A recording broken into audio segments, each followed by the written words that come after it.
yeah, dude. Oh, yeah. Ladies and gentlemen, welcome to Stars, Stripes, and Sectors, but we just like to abbreviate that to S3. This is our first episode, our pilot episode of our brand new F1 podcast. Welcome to S3. My name is Luca. That's Jacob, and we are here to talk a whole lot about F1.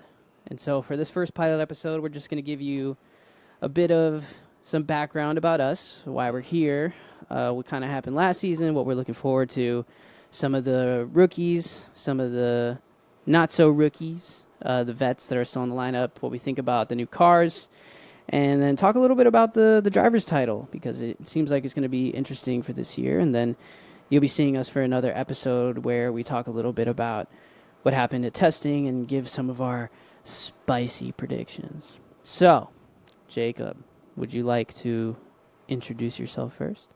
Hey, yeah, totally. What's up, guys? I'm Jacob. Just the guy who loves Formula One, here with another guy who also loves Formula One. I started watching back around 2017, and I've been hooked ever since. Just wanted to make this show, have a fun place to talk about Formula One, and share our thoughts with the world and with our friends and whoever wants to listen. Boom. And moving on to myself. Hi, everyone. My name is Luca. I'm also someone that really, really, really loves F1. I initially discovered F1 when I was in boarding school in Switzerland. It was just on the TV one day, and I got curious, and ever since then, I have fallen in love with the sport. Fernando Alonso at the time was driving for McLaren. We all know how that went, but I always admired him for being able to deliver results in a car that was terrible. Obviously, things have changed now, but we'll talk about that a little bit. In terms of my own background, I'm an artist, producer, songwriter, DJ, as well as kind of trying to be an event organizer within Miami, Florida. We just decided after one of my interviews, funny enough, that we did on one of Jacob's other podcasts, Chang Hoff, that this would be a good idea. And so we're deciding, screw it, let's just talk about F1, see how this goes. So that is us. Now let's get into some of the details. Let's do it. Happened last year? Jacob, if you don't mind, I'm going to give a little bit of a rundown as to how last season went, some of the talking points that emerged as of last year. Absolutely, go ahead. So we're going to start at race 1, Bahrain. Verstappen completely destroys everyone, and so everybody's thinking, well, it's going to be just a repeat of 23. We're just going to get more Verstappen craziness, and that's true because he won the first 5 races. The only one that he didn't win was Australia after Sainz came back from appendix surgery and was a badass and did an incredible performance in that Ferrari and just murdered it. And then we get to round 6 in Miami, shout out, where the Red Bull of Verstappen took some damage, but we also saw a bit of signs of a title fight coming on as Lando Norris finally, after the mess up in Russia, along with many other opportunities to win, he finally won his first F1 race. But then we got back to normal as Verstappen won at the Emilia-Romagna Grand Prix. And then we had a little special moment where I definitely cried, where Charles Leclerc finally broke the curse and won Monaco. Finally. And then Verstappen, of course, wins the next 2 races, completely dominant, in Canada and Spain. And then, boom, we have a bit of a spanner in the works when George Russell wins in Austria for his first win of the season. And then it gets even better when Lewis Hamilton ended a almost 950-day winless streak by winning at the British Grand Prix. It was scenes. He was crying. I was crying. Yep. Oh, so good. And it gets even better because we head into Hungary. And Oscar Piastri, in controversial terms, won his first F1 race with McLaren. Then, boom, again, Hamilton, second win of the season at Spa. Then, boom, another win for Lando Norris. Second win at the Dutch Grand Prix, giving a nice FU to all the Dutch fans out there. Dominant, and then another too. magical victory for the year as Charles Leclerc wins at Monza. And then we got another two-time winner in the season with Piastri getting another win in Azerbaijan. Norris heading into his third win at Singapore with a completely dominant win, looking like he was a shoo-in to compete for the title. But then Leclerc also wins again in the U.S. Grand Prix in Austin. And then out of nowhere, frankly, to be honest, Carlos Sainz was very consistent and decided to rack up a nice win in Mexico. São Paulo was one of the races of the season with Verstappen coming back from 17th on the grid to win in a rain completely soaked São Paulo Grand Prix, looking like he was pretty much getting almost just close enough to win the title. And then, once again, George Russell decides to deliver on a Mercedes 1-2 masterclass in Vegas. However, that wasn't enough because Verstappen, despite only placing fifth in that race, secure his fourth world championship in a row. And then he also tops that off with a win in Qatar the next week around. And then at the last race of the season with the Constructors' Championship still up for grabs, Lando Norris won at the Abu Dhabi Grand Prix, securing McLaren's first Constructors' Championship in 26 years. Wow. Some of the bigger talking points that we didn't mention in some of the races was obviously the biggest headline of the year was that Lewis Hamilton is going to Ferrari. Biggest headline of the century. Biggest headline of the century. Arguably the biggest move in F1 history other than Michael Schumacher's return to Mercedes, I would argue. And then, when it came out, I honestly couldn't believe the news. I was looking at my phone thinking, this is like a meme page. There's no way this is real. Right. Like, yeah. Mercedes has been home for Lewis Hamilton his whole life. Even when he was in a McLaren, there was a Mercedes engine in the back of that car. And it just became one of those things that Ferrari just offered him more. Mercedes wasn't willing to budge on a lifetime ambassadorship. Ferrari was. And they just didn't give Lewis what he felt like he deserved from a team that he had not only grown up with and nurtured, but also that he has given a lot to. I mean, six titles over the span of almost a decade, and it could have arguably been 7 if his engine didn't blow up in 2016. Shout out to Nico Rosberg for winning his one and only title against Lewis. The only man to beat Lewis Hamilton. In equal machinery. In equal machinery. Other than, Lewis, also, the could have been story of Lewis winning a title in his rookie year, if not for same thing, reliability. Yep. We could be potentially talking about a 8-time world champion with Mercedes. I agree. And it really felt like at the time, after the details kind of came out, it felt like Mercedes was doing Lewis a disservice. And so I don't blame him for making the move, and it also just seems like the right time for him. There's not much more that you can achieve at a team that you've already dominated with for so much, and when are you ever going to be able to drive at Ferrari again? You know what I mean? Yeah, it's like absolutely. It's the same thing that kind of happened with Vettel, where you have to take the leap. Same thing with Alonso. Same thing with Vettel. Everybody wants to drive for the red car. And, shit. Yeah, you got to take it. You absolutely got to take it. And especially if they're actually giving Lewis what he really deserves as a partner in their joint trajectory. Because, Lewis Hamilton, he's the biggest star in all of Formula One by far. Not only the biggest star in F1, arguably bigger than F1. Absolutely. He is one of the world's internationally known celebrities. You put Yeah. in place Lewis Hamilton in practically any country in the world, and people will flock because they know who he is. He has transcended the sport He has and transcended the transcended sport. in the sport as well. He's the most successful Formula One driver of all time on paper. The only And we thing he's also, missing is that eighth world title. But even then, his career has just been one that you couldn't even come up with in a fiction story.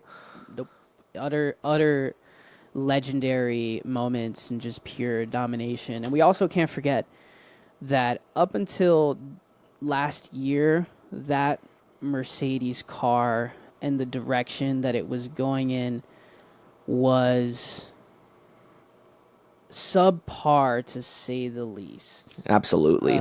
They've had to restart and kind of reset multiple times. Lewis made it very clear that the car did not suit his needs as a driver. It's something that Lewis has been very vocal about, that he hasn't really been able to adapt to these ground effect cars as well as he's been able to other generations of F1 car.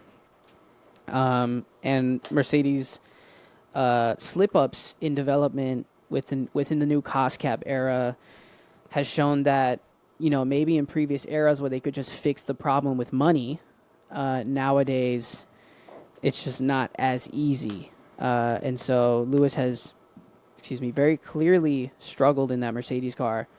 And yeah, he was just due for a fresh start. So that was one of the bigger, exciting headlines. The next would be the sudden emergence of McLaren. It just kind of came out of nowhere. And that first win for Norris at Miami really set the tone for how they were going to kind of pursue the rest of the season. Obviously, Lando had a really, really good season, but I don't think we should take away from Oscar's performances either. I mean, Agreed. he's so young, and he still has so much time to go. And I think over the years, the next coming years, he's going to show, I think at some point, that he will be able to challenge Norris in equal machinery. It might not be now. It might not be next year heading into the new regulation change, which we'll talk about later at some point. But this team looks serious. This team could, if they do everything right, heading into 2026, that they could be the next dominant force in F1. What are your thoughts, Jacob? I completely agree. I mean, the resurgence of McLaren was something that was incredible. Obviously, their testing is very well correlated to the real world and their real world car on track. And that they definitely made leaps and bounds more than any of the other teams were able to make any leaps and bounds in terms of development. And when it comes to Oscar, I definitely feel like he really proved himself last season by showing that he has that calm, cool, collected head on his shoulders, and that although he is definitely newer and less experienced than Lando, I mean, I think he definitely gave the fight to him at certain points in the season, and I think that was only just a taster to see what is coming on in the future. People also choose to forget that McLaren started the season terribly. Oh, yeah. They were, at the first race of the season, the slowest car on the field. Somehow, they pulled it back, and not only pulled back, but won the damn Constructors' Championship. And I don't think Zach Brown has ever been happier in life to win that Constructors' Championship. Oh, yeah. McLaren F1. Another thing that we can kind of briefly touch on heading into this year's kind of developments are some small regulation changes. There's going to be some changes to the sprint weekend formats as well as DRS usage. They're trying to make sure that these F1 cars can compete because they're still kind of having problems with the cars being able to follow. And of course, 2026 is going to be a big year for F1. The cars are going to get smaller. The aero is going to become a little less complex. The front and rear wings are also going to be they're going to be like automated, like they'll be able to move on their own. And there's going to be some new engine modes. 26 is going to be a very different overhaul. It's probably arguably one of the biggest overhauls regulatory wise since we decided to switch from V8s to V6s. And then, introducing hybrid power. Hybrid power now is going to be 50-50. They're still going to be switching over to that efficient synthetic fuels. And then we have the engine regulation change, I believe, in 28, if I'm not mistaken. Mm-hmm. That would be when Ford comes into the picture for Red Bull, I believe, as well as Honda coming into the picture for Aston Martin. We're on the precipice of a very interesting year, not only this year, but heading into 26. We're going to see some teams maybe not try and compete as much this year. We'll kind of talk about that a little bit later in our predictions for our next episode.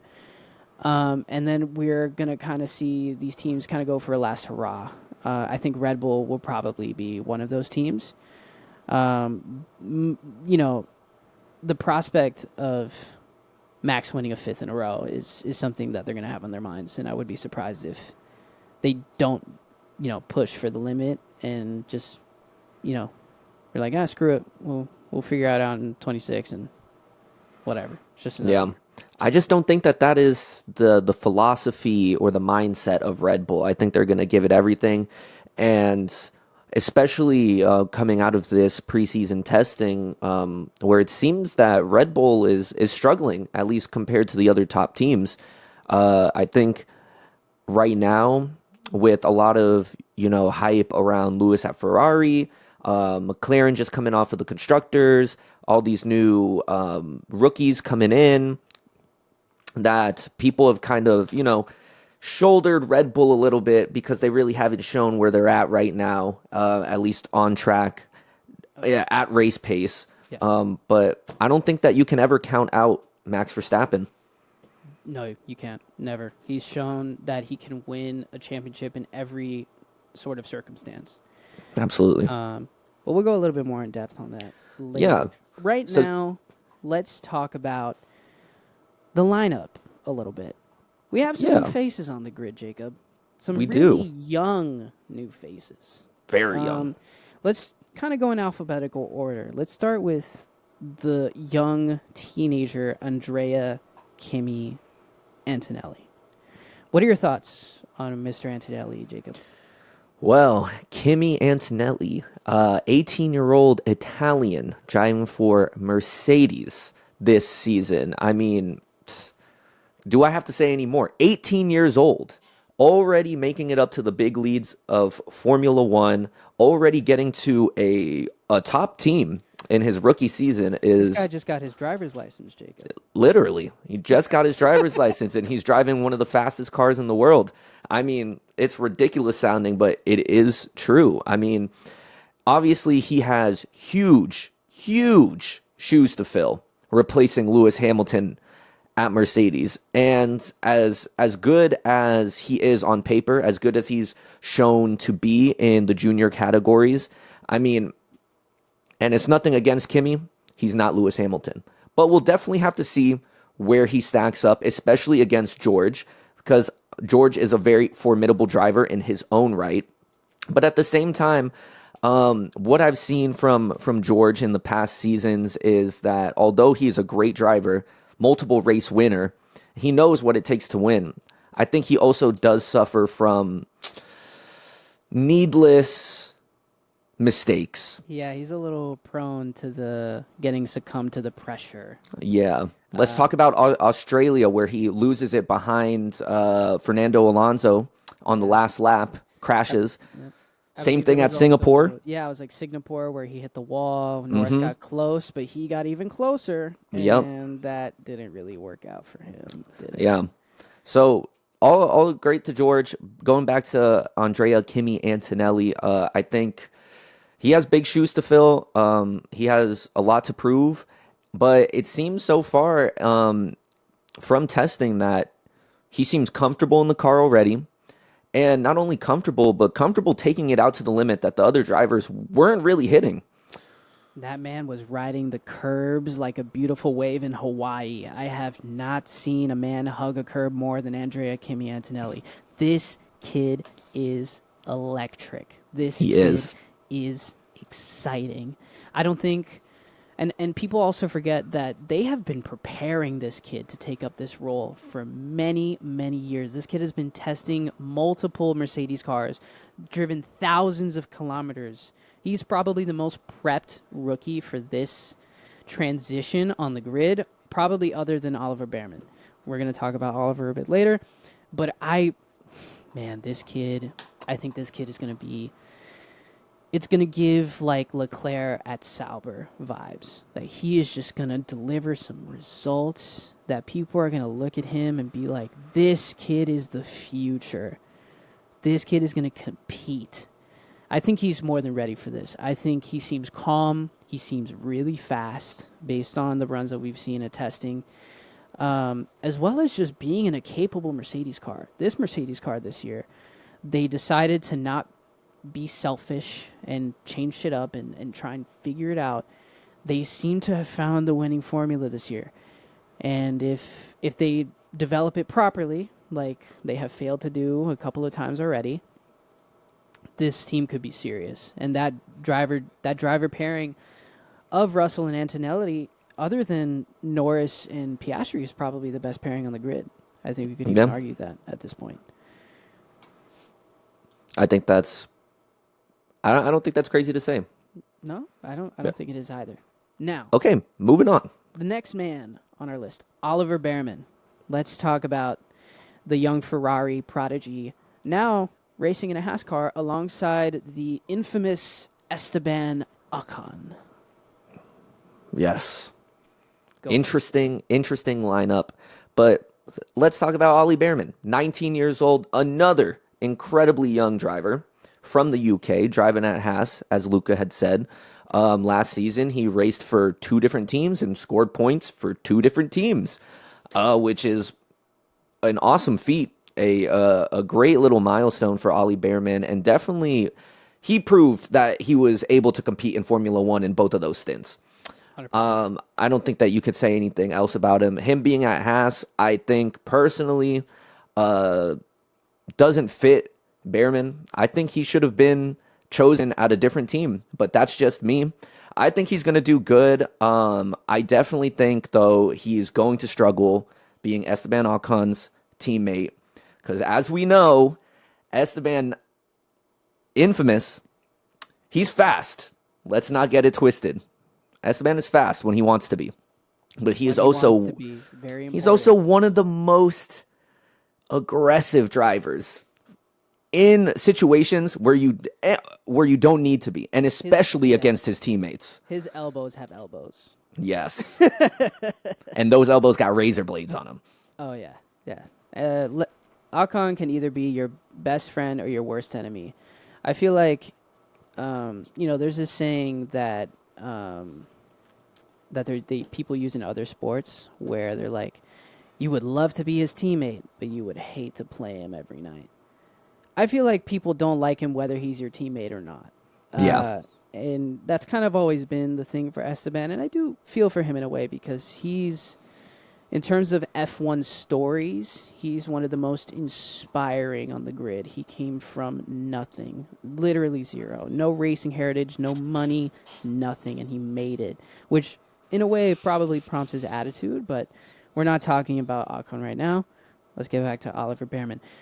I am frankly putting Antonelli and Behrman's seasons on the same level of expectation. I think Oliver Behrman maybe won't beat Ocon, but he will deliver results for Haas. As for you saying that Haas is not a great fit, I humbly disagree because we're seeing a newly revitalized Haas team under my team principal, Ayo Komatsu. Yes, that's right, ladies and gentlemen. I am a Haas supporter. I've been through it through the thick and thin.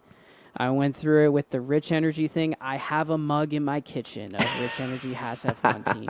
I swear to God, I will have it in the next episode. It is in my kitchen. I have seen the ups. I have seen the downs. This man, when he got on the lineup, I'm like, oh, we are so up. We're looking at a new Haas team. They're partnering up with Toyota. Toyota is slowly but surely going to integrate their facilities and their staff. We're going to be stepping away more from that Dallara chassis that has shown to be at times heavy and inconsistent.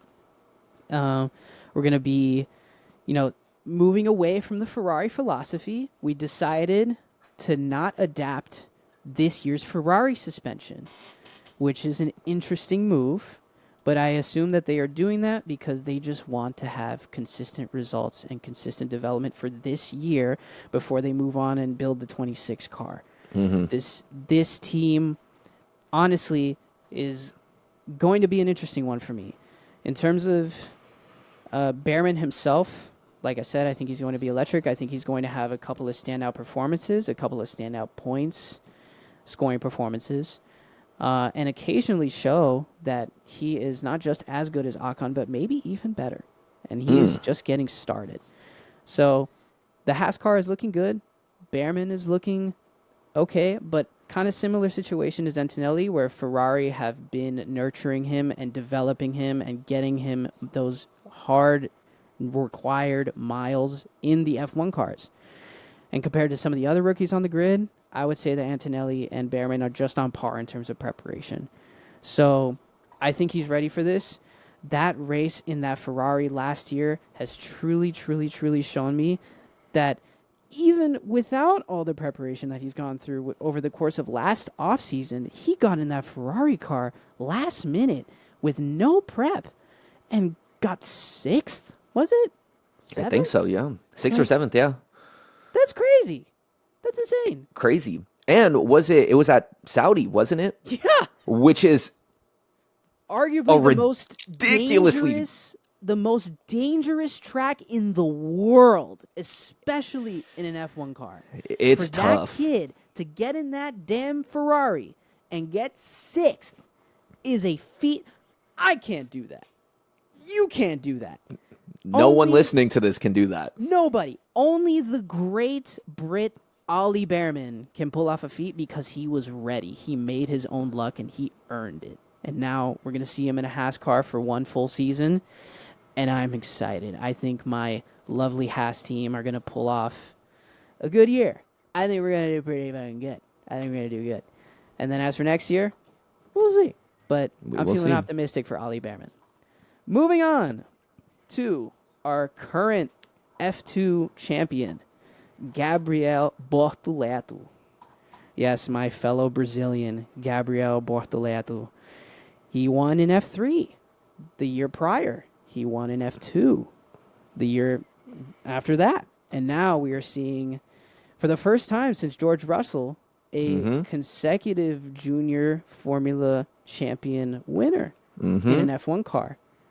So it's going to be an interesting year for Bordoletto. However, I do think that he's going to suffer a lot because that Sauber car looks like a brick on the road. It's a boat, for sure. It's not good. And the fact that Nico Hülkenberg in interviews is not that optimistic says a lot about where that car is and probably where it will be for the rest of the year. I wouldn't be surprised if that Sauber car pulls off a worse constructor's performance than when George Russell and Robert Kubica were in that Williams rocket car. Wow. This year looks bad. It looks really bad. I wouldn't be surprised if people get fired. I wouldn't be surprised if things restructure because, I mean, they were already not good last year, but for them to be this bad heading into 26, I mean, what does Audi feel about that? But we're not talking about that. We're talking about the great F2 champion, Gabriel Bordoletto. One of the first Brazilians on the grid in a very, very long time. Mm-hmm. Brazil's feeling good right now. Boa, chama, eh? Yeah, we're feeling good right now. Yeah. Hey, I'm feeling hot about my mans on the grid. In terms of teammate battle, I don't think he's going to be even close to Hülkenberg. I don't think Hülkenberg is going to have a great year either. but he's just got that experience. He And, does. even though this car is probably going to be dog water, it's going to be a learning year for Gabrielle Bordoletto. He's just not as prepared as the other two former rookies that we've already mentioned, Evan Antonelli and Behrman. He just hasn't had a relationship with a constructor that has been able to nurture him and give him that time in an F1 car that someone of his caliber frankly deserves. I mean, this kid is fast, arguably just as fast as Behrman or Antonelli. I mean, he proved in F2 machinery, even though F2 is a spec series, which is really not a spec series, that he is faster, arguably just as fast in equal machinery. So I don't have any expectations for Bordoletto. I know I set the bar really high for Antonelli and Behrman, but I think this is just going to be a year for Bordoletto to get used to the systems of F1, being able to develop a car heading into a regulation change. Having Hulkenberg there is a massive plus. I think Sauber needed to bring in somebody like that to complement a rookie of Bordoletto's talent. And I think we're just going to have to wait and see with him. I don't really want to judge Bordoletto's performances this year because I just don't expect anything from that Sauber team. I 100% agree. I mean, you can only put the bar so high when it comes to driving around a Sauber that looks like it could get beat by a Honda Civic.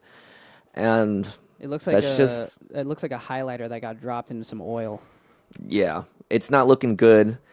It's like design-wise or quickness-wise. Yeah, it looks heavy, it looks sloppy, it looks difficult to drive, it's snappy.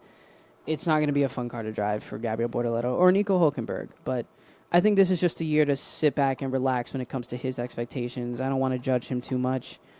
Just got to see how things go as the regulation change comes around, and also, more importantly, see how he compares with Nico Hulkenberg.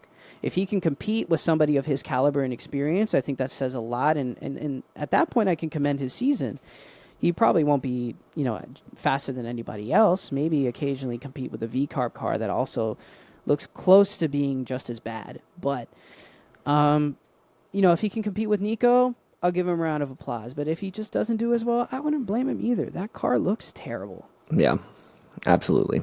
Moving on to our next rookie, we have the Frenchman, Jack Doohan at Alpine. If you don't mind, Mr. Jacob, I'm going to start this one off. Franco Colapinto's on that team. He has no shot.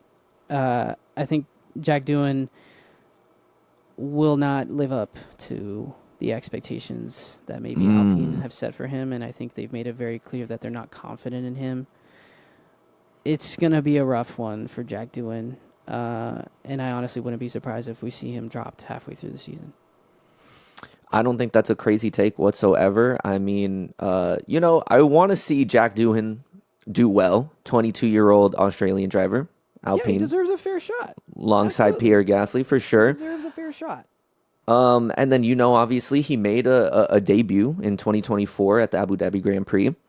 But yeah, with Colapinto waiting on the sidelines to get that seat, he has to be on top of his game. And especially with a teammate of Pierre Gasly's talent and experience, it's going to be tough. It is going to be tough. Not only do you have to be close to Gasly, you have to be competing with Gasly. And, we know the caliber of driver that Pierre Gasly is. Mm-hmm. That's not a hard man to beat. We've seen it against Yuki Tsunoda, and Yuki Tsunoda in of himself is a very fast driver. He has beaten him consistently. Despite not having the best stint in the Red Bull car, he's shown that he's fast.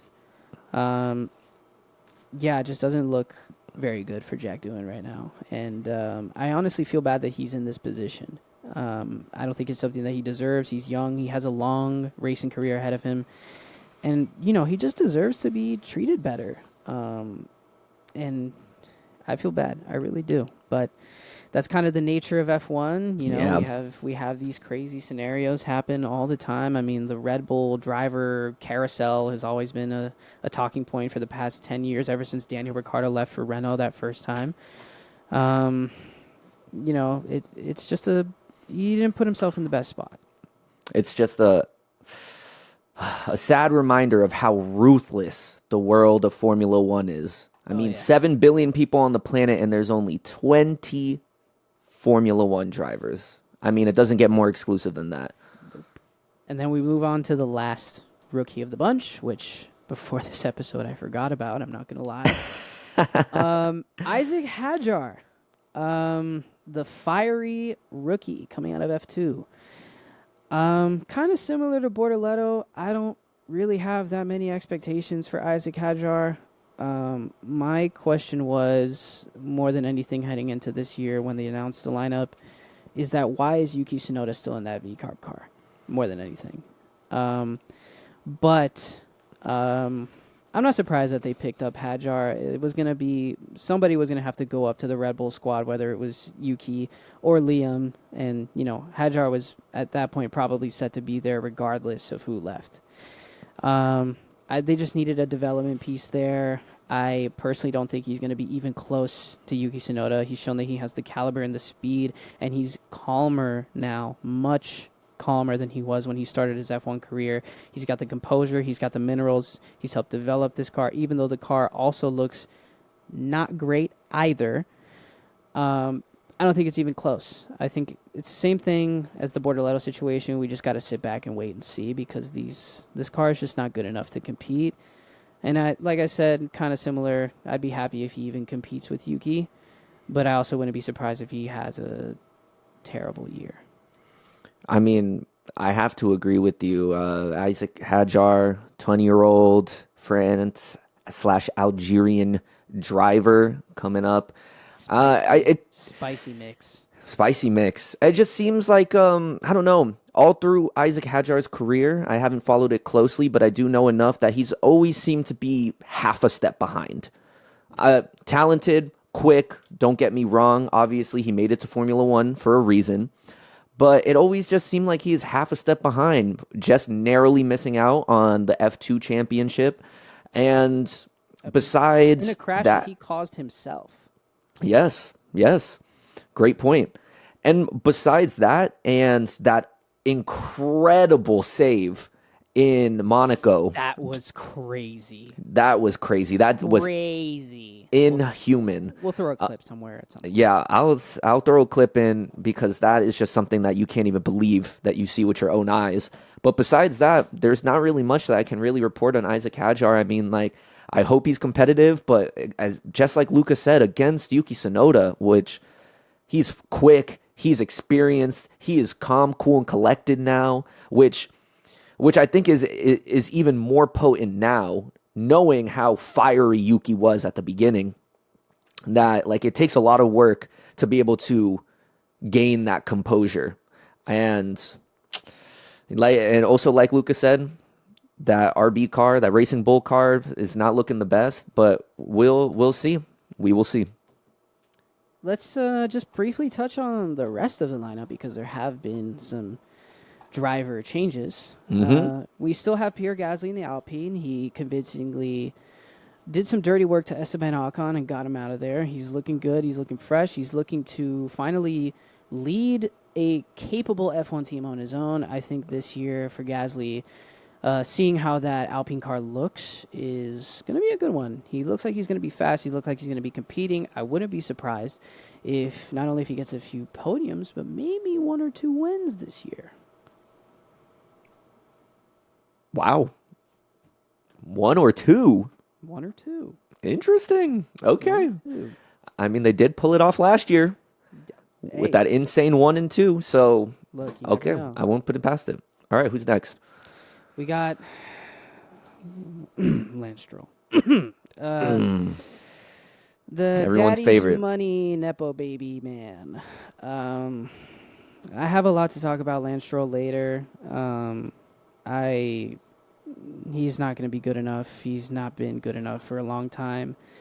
And frankly, I'm very confused by why Aston Martin continued to try and build a team around this guy that has frankly regressed since his first year in F1. Yeah, I'm just kind of confused as to why he's still here and why the board members of Aston Martin are even letting this circus continue. Yeah, and it's no disrespect to Lance Stroll. I imagine he's fast in other disciplines, but in F1 he's clearly shown that he's not good enough. I mean, I have to agree. If anything, the only thing that Lance Stroll has is experience. But unfortunately, a lot of that experience is crashing, going slow, and generally just being not good.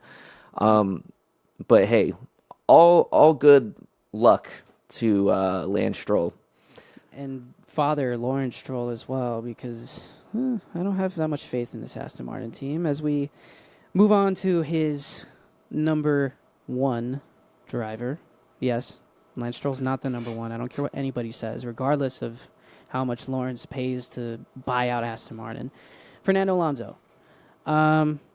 Obviously, my favorite driver in the grid. Arguably, in my opinion, the greatest driver to ever drive an F1 car. Besides that take. I think it'll be an off year for Fernando Alonso. I don't see this year going that great. I think Aston Martin have made it very clear that 26 is the focus. So I think it's just going to be pretty tame. He'll show that he'll be able to rock out some good performances, maybe finishing 9th, 8th, maybe even 7th here and there. But I just don't think that car is going to be good enough. And, even though, like I've said, Fernando has shown that he can compete in these cars that are just not that good enough, I think it'll just be all right. I think it'll just be an okay year for him. And, we'll see how the regulation change goes. Yeah. Fernando Alonso, one of the greatest, one of the most experienced on the entire grid. But yeah, pretty much what Luca said. As great as Fernando Alonso is, he's just not going to be able to will a slow Aston Martin car to good results. Just not good enough, especially when Newey hasn't even put pen to paper yet on that car. Yeah. So we'll see. We'll see. Next, all right, who's next? We're moving on to the Ferrari boys. First of all, Charles Leclerc. Charles Leclerc. That's my guy, my favorite driver on the grid, Charles Leclerc. Gotta love him. I think he's going to do great. I mean, he did awesome last season. The Ferraris, they're looking strong this season as well. The only thing that I'm kind of interested to see how it shakes down in the future is the decision by Ferrari to go from a push rod to pull rod or pull rod to push rod suspension. I believe it is push rod to pull rod. Yeah, push rod to pull rod suspension. Making that change in the final season of this current regulation is very interesting to me. But it doesn't seem to have impacted their performance, at least from what we have seen at testing, which granted is not a lot of real world examples, but they're looking good. Charles is looking good, and I'm hoping for the best. I think that Charles is going to fight for the championship this year. I 100% agree. I think Charles Leclerc will be one of the drivers competing for the Drivers' Championship this year. Emphasis on one of, leading into the rest of the episode. He's definitely one of the best drivers, if not arguably you can say the best driver on the grid. He's shown that he's more than capable of fighting in situations where the title is on the line, potentially. Will Ferrari once again not be able to develop enough compared to its competitors to be able to deliver a car that Charles Leclerc could potentially win the championship in? That remains to be seen. It does look strong. It does look good enough to be in that competing top 4 carousel. And so we'll see. I mean, Charles Leclerc is not going to get any worse. He's only going to get better. And last year he's shown that even though he wasn't in one of the faster cars last year, that he can deliver strong results and occasionally beat out cars that are better than his. So we'll see. Moving on to the GOAT. The GOAT. Lewis Hamilton. Lewis Hamilton is in red overalls, ladies and gentlemen. I never thought I would see the day. I feel like I am in the midst of a schizophrenic episode. But no, this is real life. Lewis Hamilton is in a Ferrari F1 car. And I think it's going to be a learning year for Lewis Hamilton. I don't expect the world from him. Of course, he'll have, the podium and maybe a couple wins. But I don't see him competing for the title. I just don't see that as being a reality. This is a completely different environment, completely different technology, completely different car than the one that he was driving at Mercedes, even though he does look way more comfortable in the Ferrari F1 car as of right now. I don't think he's been seen pushing it at the limit just yet. So I do see Lewis finishing maybe in the top 5, top 7 in the driver's standings, but I don't see him rocking the world, winning his 8th title this year, unfortunately. I personally disagree. I think Lewis Hamilton, as we said, he is the GOAT. And yes, he is transitioning to a new team that is completely different, run completely different, different language, everything. But just based off of that one interview that we saw with Lewis Hamilton recently, where he said, "Don't ever compare me to anyone else." Yo. The Lewis Hamilton crash out? Yo, he stood on the corner and said, "This is my block." What Literally. are you on, Toto Wolff? Ugh. What's up? I'm in red now. What's happening? I'm in red. I'm going for blood. Yeah. That's the type of time that Lewis Hamilton seems to be on. And the GOAT, I think he's going to somehow pull it together. Do I think he's going to win the championship this year? No. I was about to say, what are you saying? I don't think he's going to win the championship this year. What are you saying? But I definitely think with Crash Out Lewis on the rise, on the horizon, he's going to be up there competing for the championship for sure. Okay. Stand on business, Lewis Hamilton. Okay. I'm with that. You know what? That's a good narrative. I like that. Moving on to the Haas boys. We have Esteban Ocon. I think, even though he's on my team, I feel a little better about him now. I think Haas are just going to be, good enough to get some solid points positions. Maybe Ocon will have a good 5th place, maybe a 4th one in one of these races where things go wrong for the top teams. But I think he'll do good. It'll be the same thing. He's transitioning to an American team. This is a new environment. I think he'll do good. I think he'll do really, really, really good. And I think that Haas car will also develop and make some good strides as the year heads into the end of this season and this cycle of regulation. I think he'll do good. I think he'll be good. He'll be good. Yeah, I can't say anything more. I think Esteban, he's going to do just fine, but just fine. Just fine. I think he'll do just fine. Number 2 in the Haas paddock, Ollie Behrman. I already said it earlier, folks. I'm feeling some kind of way about Ollie Behrman, okay? I think it's going to be close between these two. I mean, real close. I think this kid is serious. This kid is serious. I'm saying it twice just to make sure you heard me. I have a crazy prediction about Ollie Behrman, but we'll discuss it later. Okay. Just know that I think it's going to be close. He's going to deliver results, and he's going to show that just because he's young doesn't mean he can't compete with somebody as experienced as Esteban Ocon. Okay. I like that. I agree. I think Ollie Behrman is going to do really well. Esteban Ocon definitely has the edge on him in experience, but Ollie Behrman has proven himself that he's quick and he's fast. And, with this new crop of rookies coming in, one of them is bound to be the next star of the future. Will it be Ollie Behrman? We'll see. I mean, there's 5 new boys on the grid. We'll see. Next, the man sitting on the other side of Gabrielle Bordoletto, Nico Hülkenberg. We kind of addressed him earlier.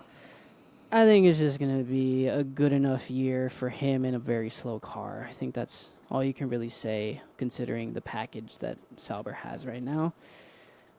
It is what it is. He's just going to have to wait for Audi to come in and tear everything down and rebuild. This is going to be an integration year for Nico Hülkenberg.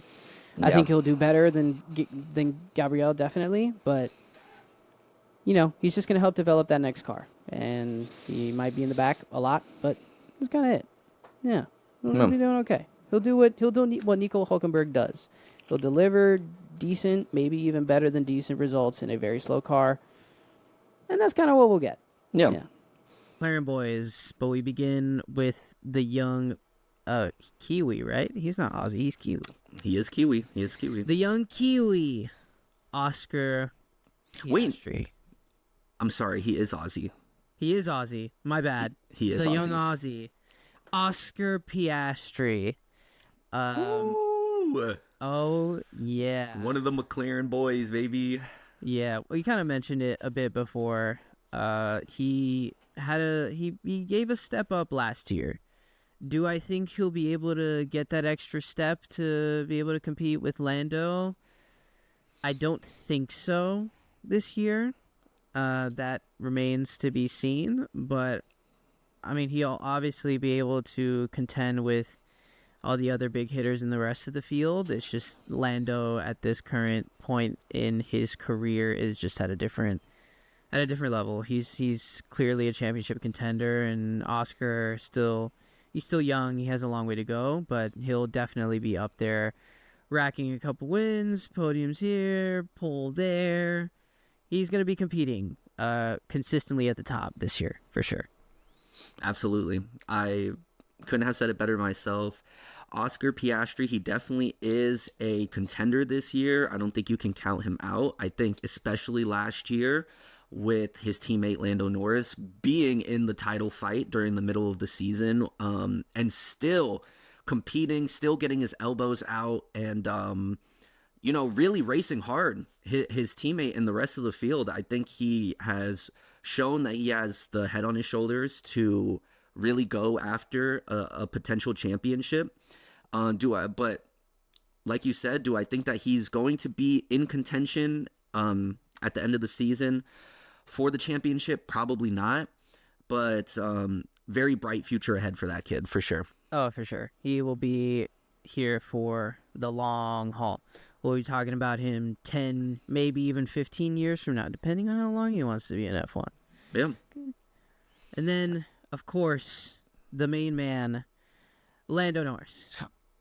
Lando Norris is here, has to prove, not only to me, and I believe to you as well, Jacob, but to every F1 fan out there, that he is able to convincingly win a title with clearly the best car in the field at the moment. For sure. Yeah. He's kind of been similar to George, where he's had his moments where he succumbed to pressure, and he hasn't really shown that gritty championship mentality that we've seen from the likes of a Max or a Vettel 10 years ago, or a Hamilton within the past 10, 15 years. So he really needs to step it up to the point that he can dominate and, frankly, convince everybody that he's able to do it while he's at the top. And then, will he be challenged? Of course. I mean, Ferrari, Mercedes, and maybe Red Bull are right there. Max Verstappen will definitely be there. For sure. We'll talk about that later. But he has to prove that he can win the title this year. There's no ifs, ands, or buts. This is 2025. Next year, things are going to change. You're going to have no guarantee that the car is going to be just as fast as it is this year. You need to win this title. There's no debate. I think Lando knows that. I think Zach Brown knows that. So he's got to really step it up. I think it's win the title or bust for Lando this year. Agreed. And, Charles Leclerc, he's my driver, but I'm also a really big fan of Lando. His birthday is actually just a few days after mine, so I really feel like that could have been me in an alternative universe. So I really root hard for Lando. But yeah, exactly as you said, there's no ifs, ands, or buts. He has to prove that he can win the championship this year with the best car. And it's going to be a hard fight against Max. It's also going to be a hard fight against probably Charles, Lewis, and even his teammate Oscar as well. Maybe George in there if he stays consistent and doesn't make those little mistakes under pressure that we mentioned earlier. And that's going to be a big ask. Last year, just fighting Max alone obviously was a big pressure and a big challenge for him that he ultimately succumbed to. But Yeah, this year he has all the ingredients. He has the team behind him, he has the car underneath him, he has the talent, he has the experience to put together a potential championship run if he so chooses. But I'm really excited to see how the season shakes out for Lando, especially. Yeah. Yep, win or bust for Lando Norris this year. Absolutely. And now we move on to the German team with a Brit and an Italian. But first, we talk about the Brit. Let's dig in a little bit on George Russell. I think, in my humble opinion, and this might be a little bit of a take, but I'll kind of elaborate later. It's between Lando and George this year. Ooh. I think just as much as it is a year to prove for Lando Norris that he can compete for a title, it is the same scenario for George Russell, except most likely he has the second or third fastest car. George needs to prove that not only he can lead this team without Lewis Hamilton right behind him, he needs to prove that not only he can lead, but that also he can push this car to the absolute limit. And I think, honestly, this Mercedes has championship-winning potential. It's just a matter of if George can perform as well as just pure luck. I mean, this is F1. Anything can happen. Yeah. He needs to take advantage of his opportunities. He's clearly very fast. We all know that. We've known that since he was a teenager. Now he needs to prove with one of the faster cars in the grid, just like Lando needs to prove that he can at least be close and compete for the title. I think he's got to be at least, for me, to show that he's really got what it takes, top 3 in the drivers this year. Yeah, absolutely. It's really the year for George Russell to show what he's made of as the number 1 driver at Mercedes. I definitely don't think he had it easy. That's not what I'm saying, but he obviously had a little bit less pressure on him being driver number 2 behind Lewis Hamilton at Team Mercedes. Because, as we know, Lewis was there for 12 or 14 years, 6 different championships, and just like, how can you really compete with Lewis Hamilton and Mercedes? But now that Lewis Hamilton is gone, Lewis Hamilton is in red, George Russell is now the number 1. And if, like you say, if it's a fight between Lando and George, I think they both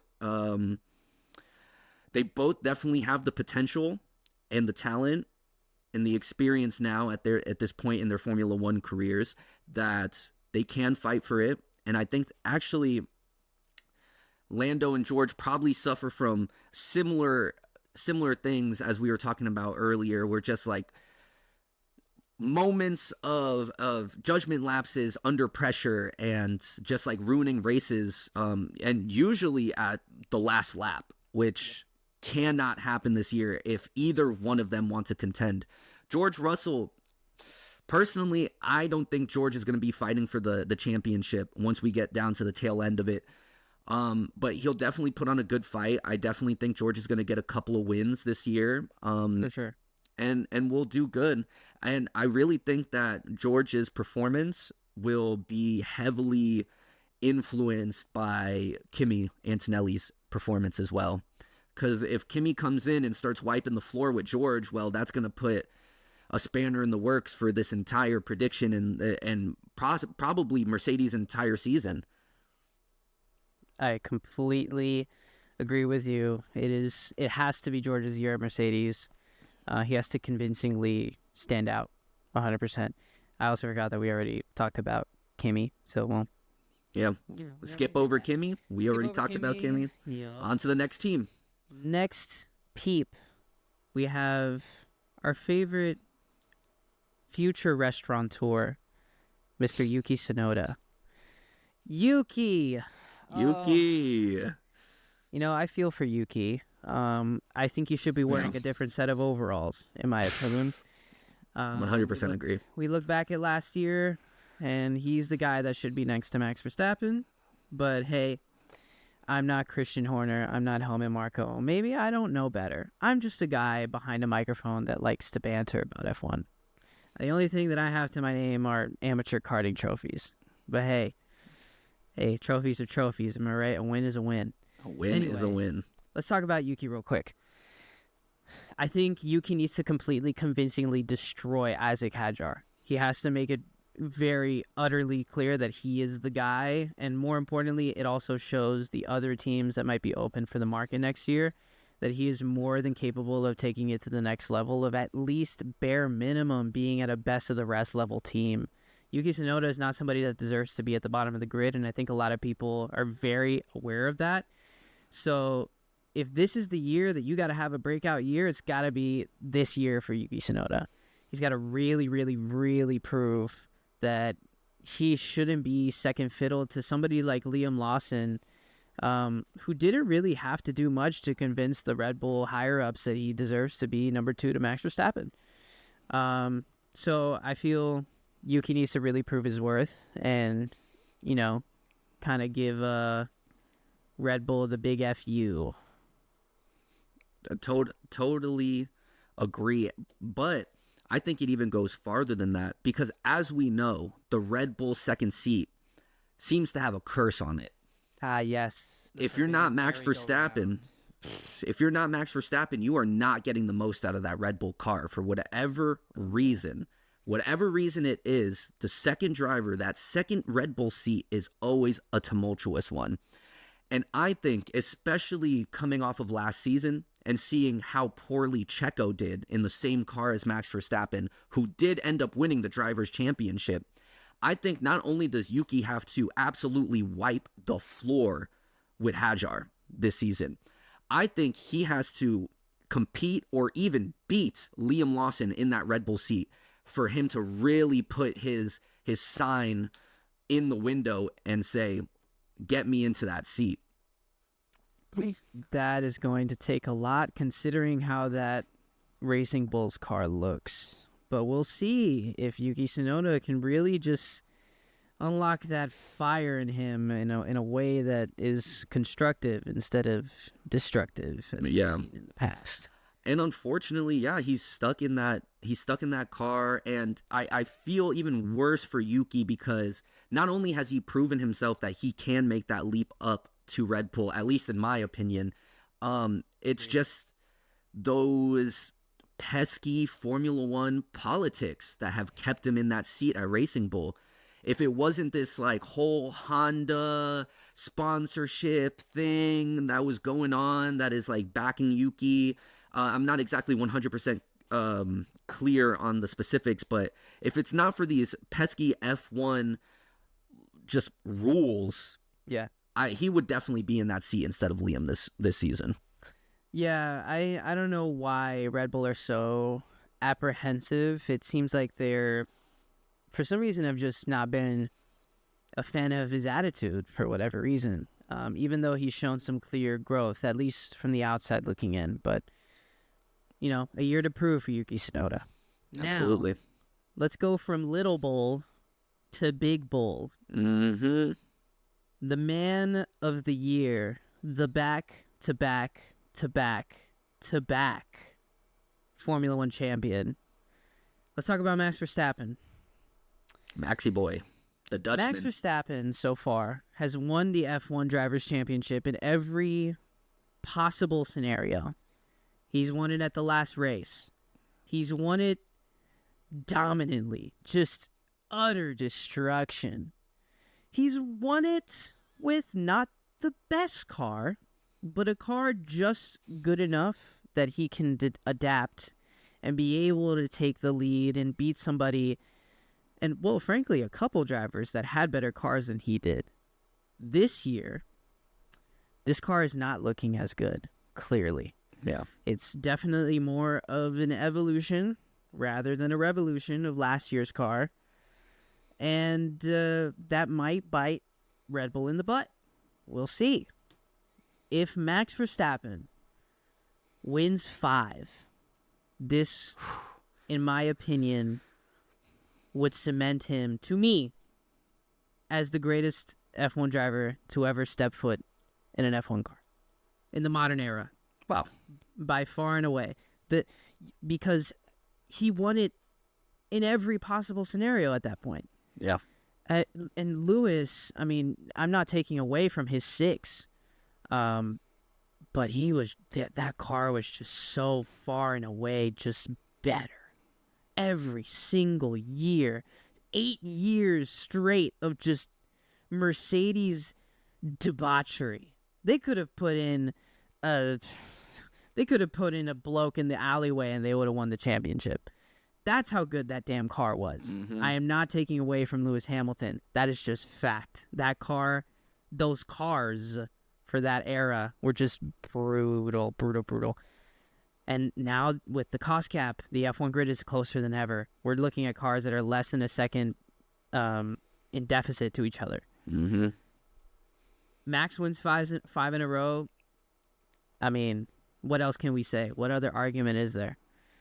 Just off of pure skill. We can talk about accolades all we want. We all know Lewis Hamilton is the most successful F1 driver, bar having that 8th championship that's been eluding him for the past couple of years. Yeah, I mean, this is a legacy year for Max Verstappen, really. I mean, if he doesn't win the title, I wouldn't blame him because that Red Bull car isn't looking that great. But, I mean, damn, this 4-year run has just been legendary. And I have to give my round of applause to him for what he's been able to achieve in this era of regulations. It's been a sight to behold, for sure. As much as people don't like him winning and they don't just like his personality, man, this guy can drive a car.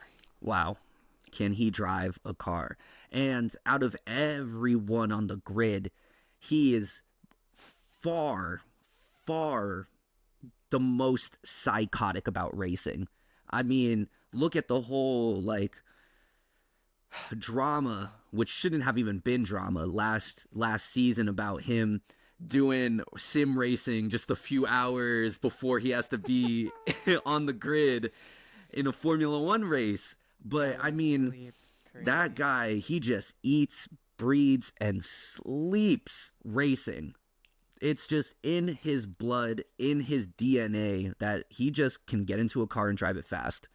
Yep. Now, like you said, he has won in every single scenario except the one that we are hoping for this year, which is a multi-driver, multi-constructor fight for the championship this year. And if he does win that 5th championship under these predictions of ours for how the season is going to go, 100% he gets cemented in Formula One history as one of the best ever. If not the best ever to do it. Yep. What else can you say about the Flying Dutchman? He's just really that guy. Yep. Max. He's just really that super guy. Max, super Max, super Max. Okay, and now let's move on to someone that we feel probably is not that super. The Kiwi, Liam Lawson. Let's talk about Mr. Liam Dog. Mr. Liam. Over the past couple years, Liam has somewhat impressed me. I think that first showing he had in what was then the AlphaTauri car was very impressive. And, Red Bull still wanted to see more, so they sent him to Super Formula and DTM and all that stuff. And then Daniel Ricciardo gets in a little bit of an oopsie-daisy and breaks his hand. And then the performances that kind of came from Liam were good. Not like over the moon, but they were good. Like, he was doing good. And then we start hearing things about our lovely honey badger, Mr. Rick.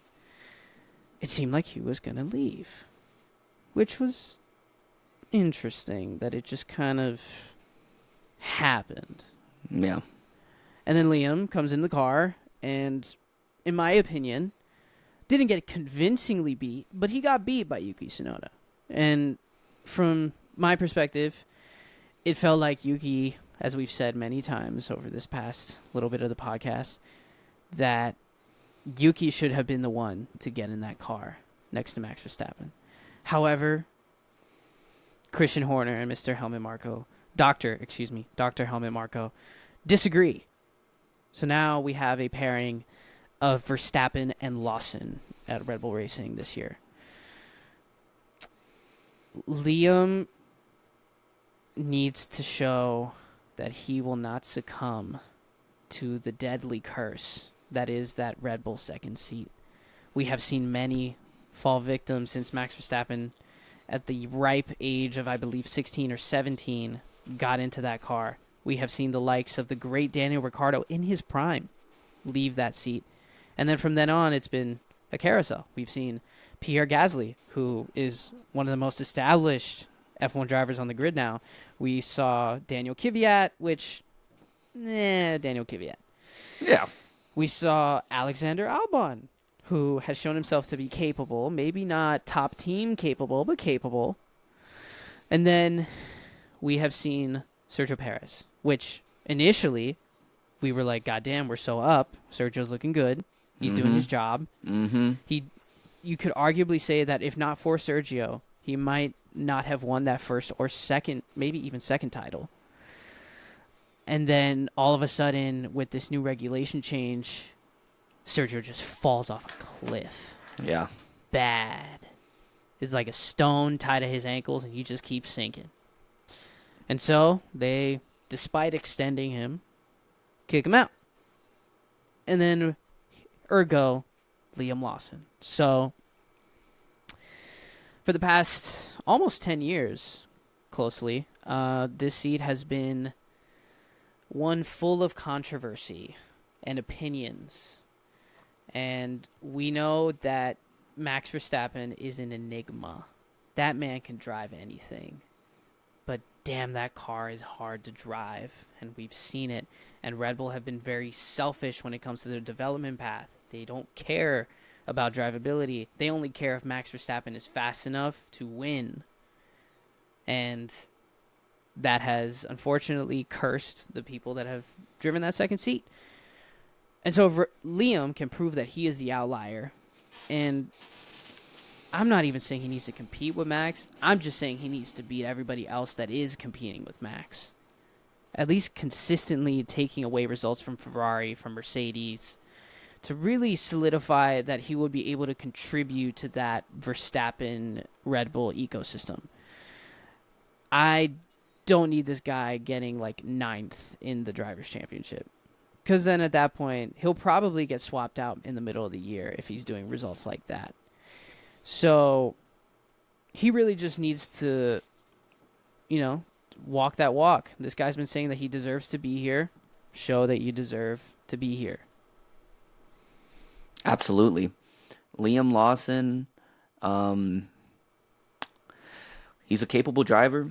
He has shown that he's able to get behind the wheel of a Formula One car and do decent.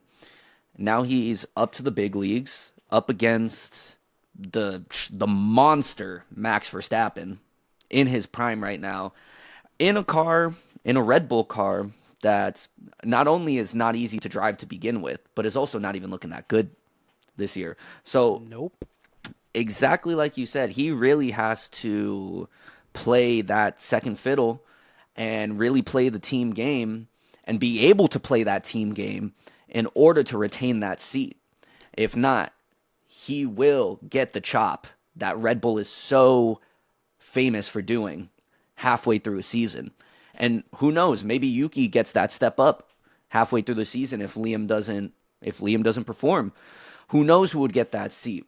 But yeah, in terms of how do I think Liam is going to do this season, I think genuinely it's a coin toss. It really is.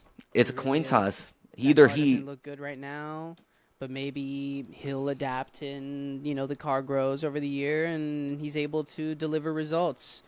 But that top three of McLaren, Mercedes, and Ferrari, it really does look like a cemented top three. If this car doesn't evolve and, catch up, then not only is Liam screwed, Max is screwed.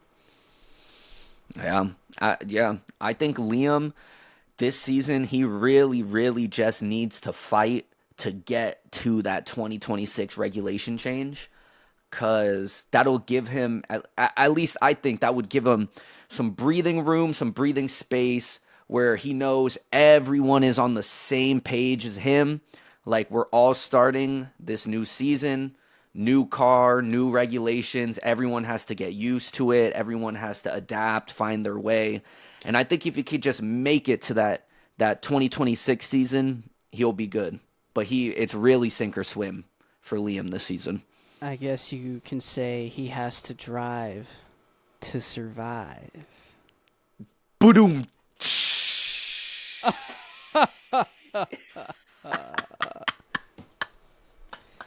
And last but certainly not least, the Red Bull Team 3.0. Williams. Oh, yes. Williams. Oh, man, I feel real good about these boys this year. God, there's something in the water there. James Vowles is cooking up a storm up in Williams HQ. Oh, yeah. Oh, baby. That lineup is juicy. Let's get into it. Let's talk about the tie first. Let's get it. Alexander Albon rolled out here.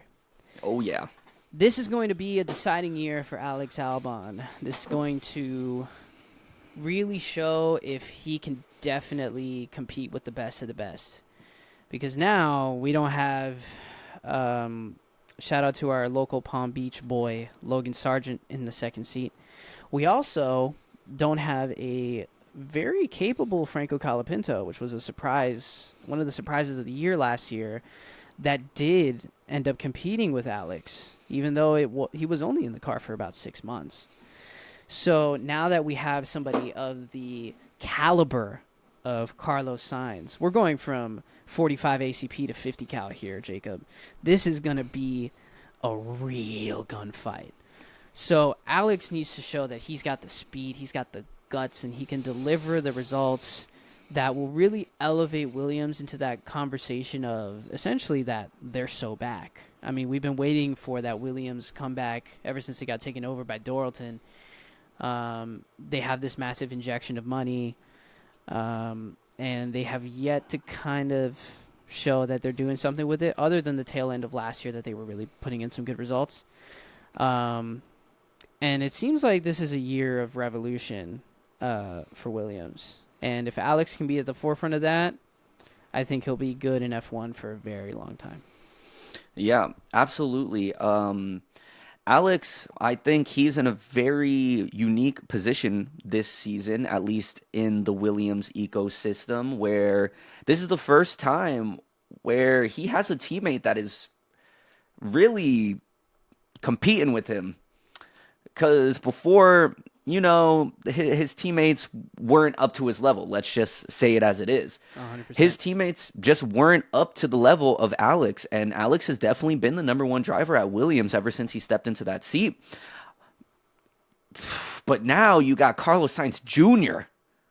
Oh. Carlos Sainz Jr., the chili, next to him in that seat. Smooth operator. The smooth operator. All right, I don't want to get copyright strike. Yeah.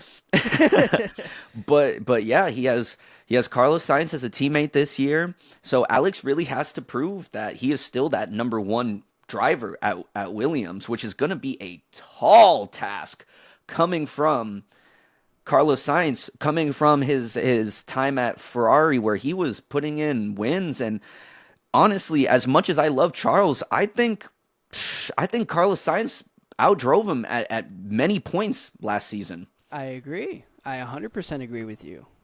I mean, let's look back to 2023, the only non-Red Bull win of the whole season. Mr. Carlos Sainz Jr. at Singapore. Come on. Oh, yeah. Like, the only person to get a win off of Max Verstappen when he was purely dominant. Oh, absurd. Purely dominant. I mean, he is not a sleeper, but okay, back to Alex Albon.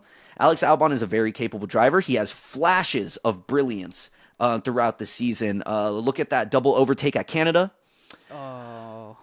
That was beautiful in the rain. Arguably overtake of the year. Oh, maybe overtake of the last few years. Just absolute cinema, that overtake by Mr. Alexander Albon. But yeah, I'm really rooting for Alex this season. I think he is in a really good spot with Williams, and I think Williams is in a really good spot. It seems like they're getting a little bit better each year, each season, and I think we are all waiting for that Williams comeback. Oh, yeah. Now we need to talk about the other half of the Williams comeback, which is, as you mentioned, Carlos Sainz Jr. reeling off a very, in my opinion, a very successful campaign at Ferrari, and frankly was not deserving of being given the boot for Lewis Hamilton. But hey, we know the F1 business. It can be brutal. I mean, Ferrari's stock went up, I think, 25% when they announced that Lewis Hamilton was their driver. That man brings the big bucks, as we've seen over the years. We got no more Tommy Hilfiger at Mercedes-Benz. No, we have Adidas now. They've taken a step down. But as a result, Carlos Sainz had some options last year. He waited things out. There was the maybe of a Red Bull reunion, but we all know that Carlos Sainz Sr. and Jos Verstappen are not the biggest fans of each other. Mm-hmm. You know, from their, what was the team called back in the day? Toro Rosso. From their Toro Rosso days, they were not fans of each other, the parents of Mr. Max and Mr. Carlos Jr. So he was like, Alpine was kind of an unknown last year because they were bad. So he's like, And then James Vowles comes swooping in out of nowhere off the top rope and throws that man a future, throws that man a contract, and he says, let's go do something. Carlos Sainz hits him with the Predator clasp and says, hell yeah. So here we are. Carlos Sainz Jr. is a Williams racing driver. How do I think he's going to do? Jacob, I think he's going to be electric.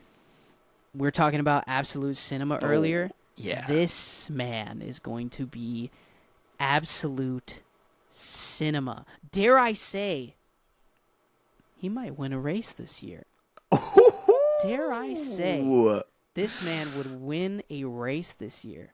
Who knows in what circumstances? This is F1. Anything can happen. Anything but can that happen. car is looking solid. It's competing for best of the rest this year, in my opinion.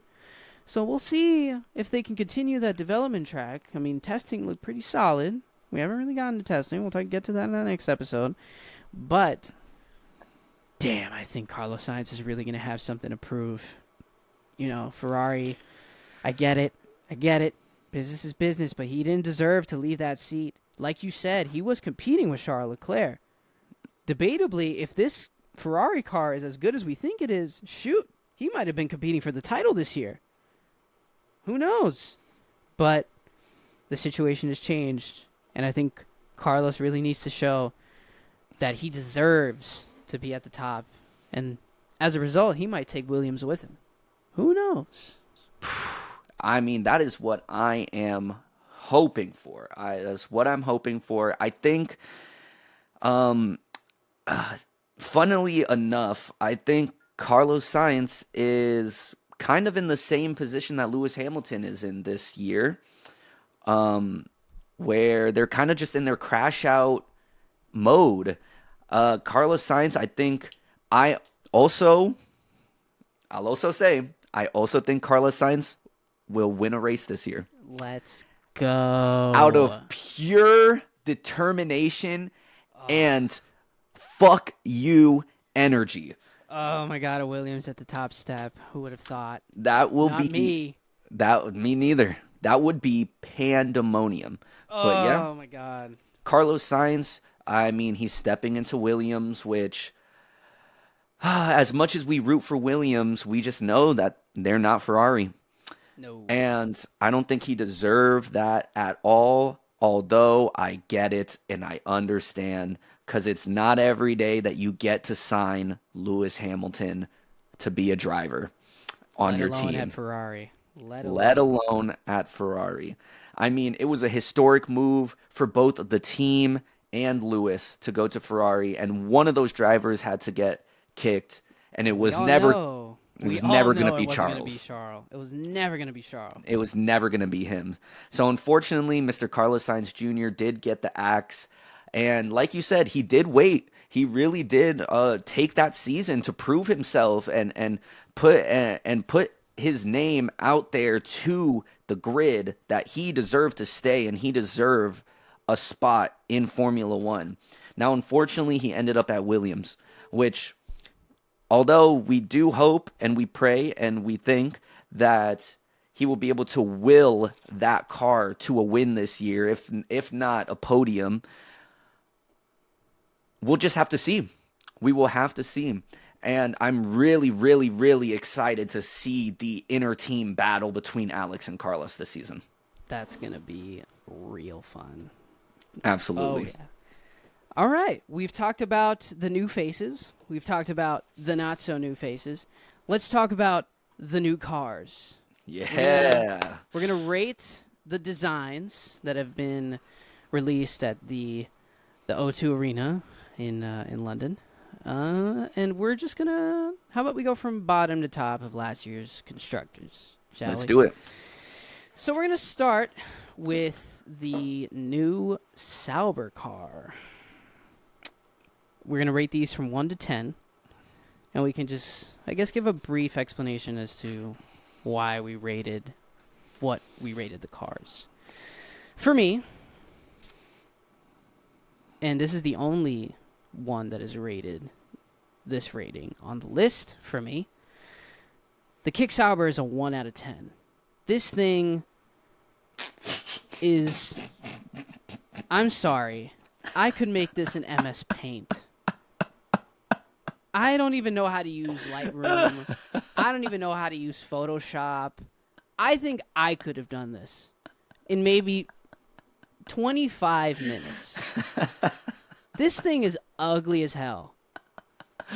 They grabbed Nickelodeon slime and shoved it all over the front of this car and then dipped the back end in oil.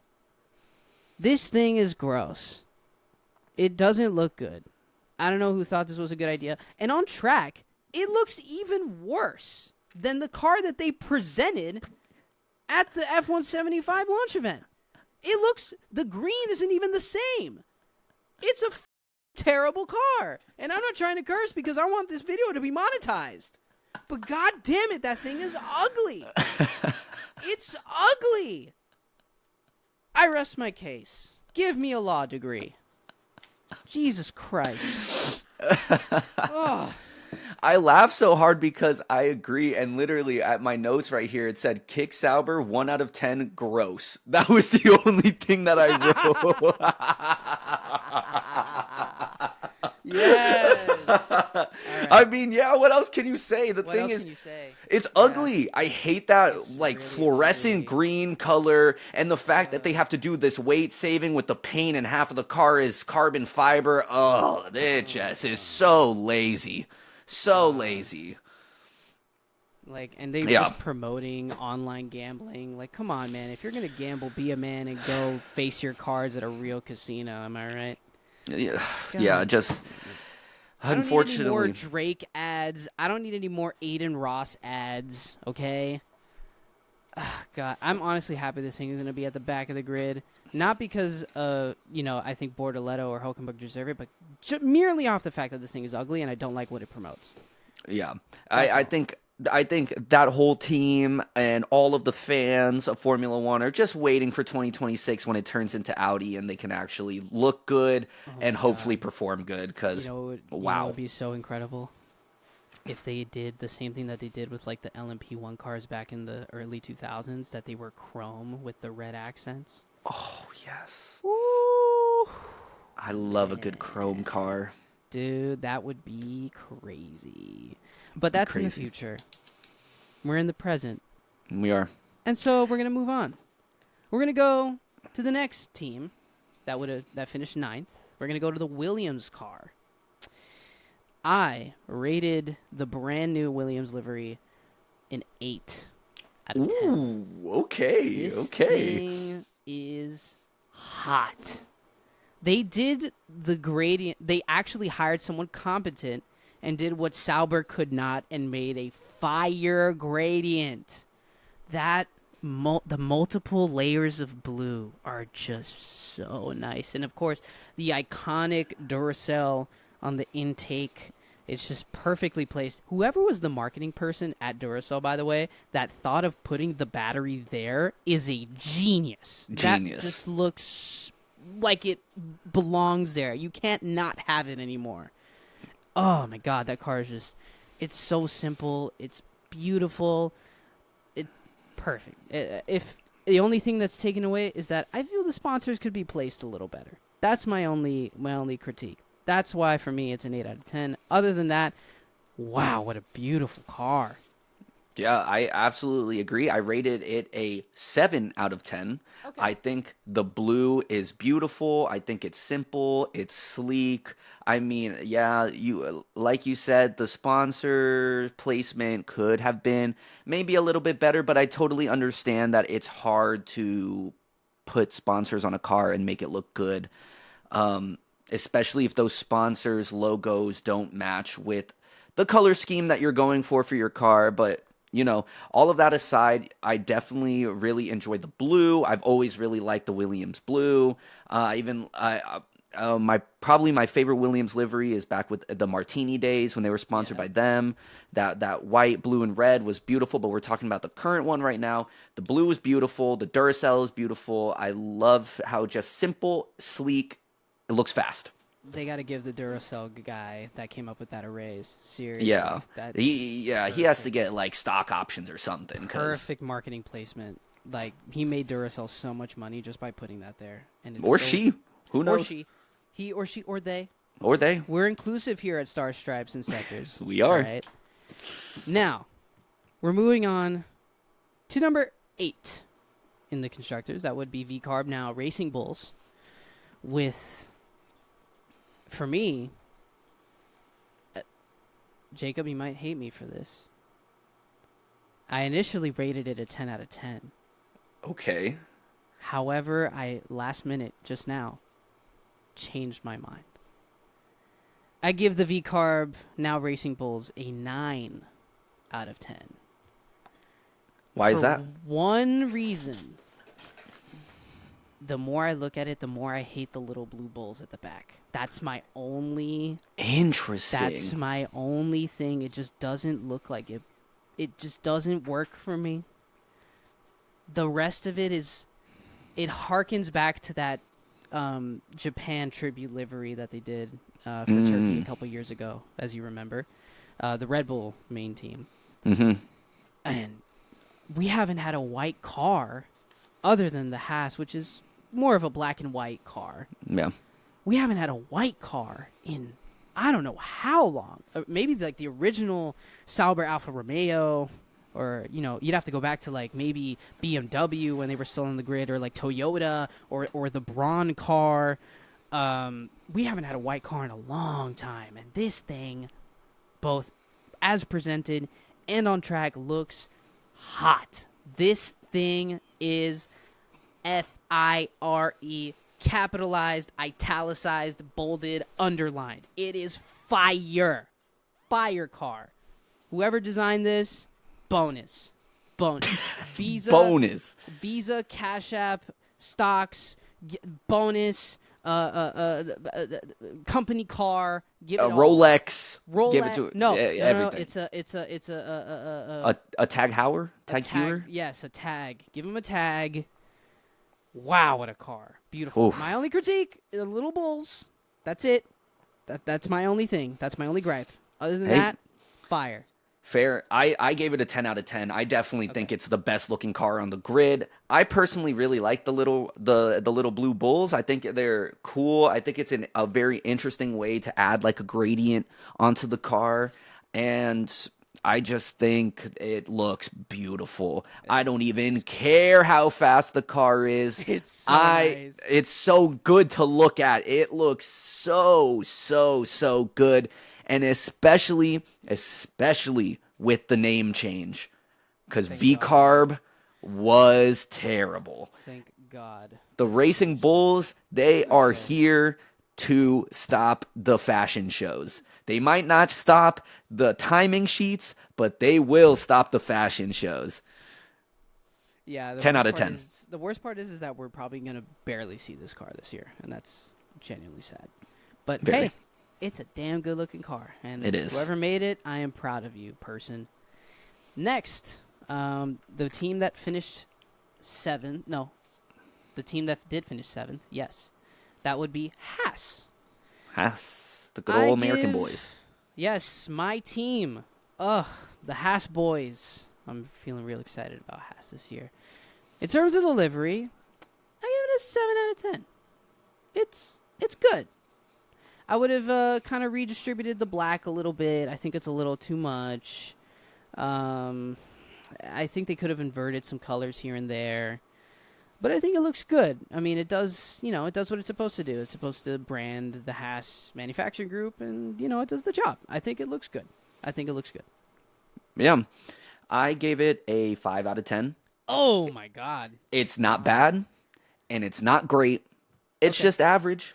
Okay. I don't think, obviously it changed a little bit from last year, but I feel like it essentially looks like a Haas car, like Yeah. it has for the past few seasons, and I personally really like the red, white, and black color scheme. I mean, I'm very fond of that color scheme, so I think it looks good, but in terms of just changes or how I feel about it, I give it a 5 out of 10 because it's not bad, it's not great, it's good, it didn't change much, simple, very average, give it a 5 out of 10. Okay. I can respect that. Even though you're slighting my team, it's fine. I'll take it. Yeah, it's fine. It's just how it looks. It's Yeah, nothing just how it against the looks. team. Who knows? They might be fast. They might be slow. Who Yeah. knows? Who knows? I just miss the black and gold of the Rich Energy days, but we don't need to talk about those because those days were bad. Yeah, that was a bad time in Haas history. Yes, the mug that I have is a constant reminder. But anywho, I really thought that was going to be something. I don't know why, but whatever. Anywho, let's move on to the team that finished 6th last year. That would be Alpine with their new blue and pink concoction. I gave this car, Jacob, a 9 out of 10. This Okay. car. Wow. Damn, this thing's hot. I feel like they've had a hard time blending the blue identity of Alpine and the pink identity of BWT. I think they can leave it like this for like 5 years. They don't need to touch this. This thing is perfect. There's enough pink, there's enough blue, but my only thing is that you can't really tell it's an Alpine. Like, the thing is, like, you look at the LMP cars, right? Like, they have, like, a clear Alpine identity. Like, if you took the Alpine logos off this car, you wouldn't really be able to tell it's an Alpine. So it's like, that's the only reason why I took a point off. It's not French enough. It's not avant-garde enough. It's safe, but it's a really good safe. This thing is hot. Hot car. 9 out of 10. So agree. It is looking so good. I also gave it a 9 out of 10. Boom. I love the shade of blue. I love the pink. Personally, I really miss the days where Force India BWT full pink car. God, I love that car for just the full pink livery. But I agree that the shade of blue that they have is beautiful. The pink that they have is personally like my favorite. And yeah, I think they really did a good job this year of blending the two together, making it fit the aesthetics of both of these brands that they're trying to represent. And I think they did a really lovely job. Very, very good looking car. Fire. Really good job. God, the French did something good for once. All right, moving on. We're going into the top 5 of the constructors this year. That would be number 5, Aston Martin. Jacob, I gave the Aston Martin a 6 out of 10. Oof. They had a good thing going.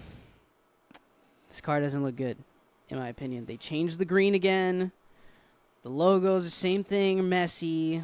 Like, they had something good, and they're changing it, and they shouldn't have done that. So, they just could have put the same thing on as 2 years ago, to be honest, and I would have given it a 9. But they keep trying to change something that was already really great. So, they just need to stop doing that. The only thing they need to change is their driver lineup. So, 6 out of 10 for Aston Martin. Wow, I feel like you were really generous with them because I gave them a 3 out of 10. Oh! 3 out of 10. I think it has been steps back each year. They keep changing it and not for the best. Yeah, already, I am not a fan of that Aston Martin racing green. I'm just not. Don't know what it is about it. Just not a fan of that color. And I love green. God.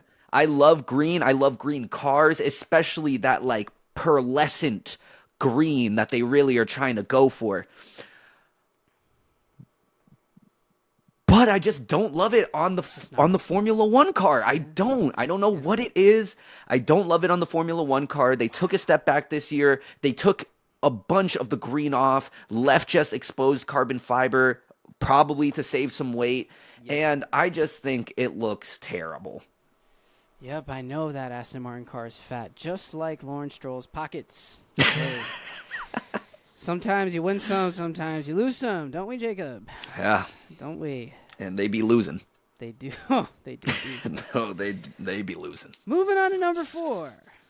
Mercedes-Benz. Jacob, once again, I've made a last-minute change. Oh, okay. I have given the new Mercedes car a 5 out of 10. This thing is mid. We have seen many Silver Arrows iterations. Wow. This thing is mid. It's not good, but it's not bad.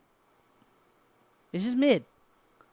Like, either commit to the black or commit to the silver. Or, you know what? Fuck it. Make the thing neon blue. Screw it. What do you got to lose? Full Patronus livery, dude. Why not? This is not the era of Lewis Hamilton anymore. You are a different team now. Be radical. You got 2 young guns sitting right there that are about to take your team to the next era of Mercedes-Benz, AMG, Petronas, whatever the hell the name of the team is now. This is a new team. Do a new thing. Leave it behind. The era of the Silver Arrows is over. Lewis Hamilton's in red. Nico Rosberg has a family. Come on. Screw it. Neon blue. Why not? White with neon blue. That would have been sick. That would have been baller. I would have given that a 10 out of 10. Do something else. I'm sick of it. Do something else. It's boring. I've seen it. It's boring. Neon blue car or white car with neon blue. That's my take. Wow. Damn it. What a take. Wow. And I'm wearing the damn shirt. You know how much the shirt costs? A lot. A lot. For a shirt, it costs a lot. Shit. Wow. 5 out of 10. 5. Really? Yes. That is surprising. Okay. Because I gave the new Mercedes livery, the half black, half silver, a 9 out of 10. Oh my God. I love the way that they made the half black, half silver. I think it looks great. Although I will have to agree with you that they didn't need to put black on that car at all. Agreed. Yep. Nope. They didn't need Lewis Hamilton is gone. I know that was his push to make the Mercedes black for those few seasons. And personally, I loved the black Mercedes. Dude, that thing was crazy. Not only was it dominant, It was a beautiful car. It was so beautiful. I love the black, but as you said, Lewis Hamilton is gone. Lewis Hamilton is in red. Ferrari, we're going to talk about them in a little bit, so I won't say much. They changed their livery. Now that freaking Lewis Hamilton is in there. Mm-hmm. Mercedes, I 100% agree. As much as I do love, and I gave it a 9 out of 10, the half black, the half silver, if they would have made the Mercedes car the same color as George's helmet, don't even get me started. I would have bust. Don't even get me started. I'd have to bust. Oh, that would be crazy. Oh, wow, that would have been beautiful. 10 out of 10. That would be Regardless, the best car of like the past 20 years. Oh, yeah. Yeah. Regardless, that's my take. 9 out of 10 for the Mercedes. Okay. I respect your take. That's why we're on this show, because we respect each other. Yeah, we do. Moving on to number 3 in the standings. We have the Red Bull car, a.k.a. the same car for the past 8 years. However, Jacob, despite me kind of shitting on it, I give this car an 8 out of 10. This car is iconic now. This car is a part of F1 history. Why change it?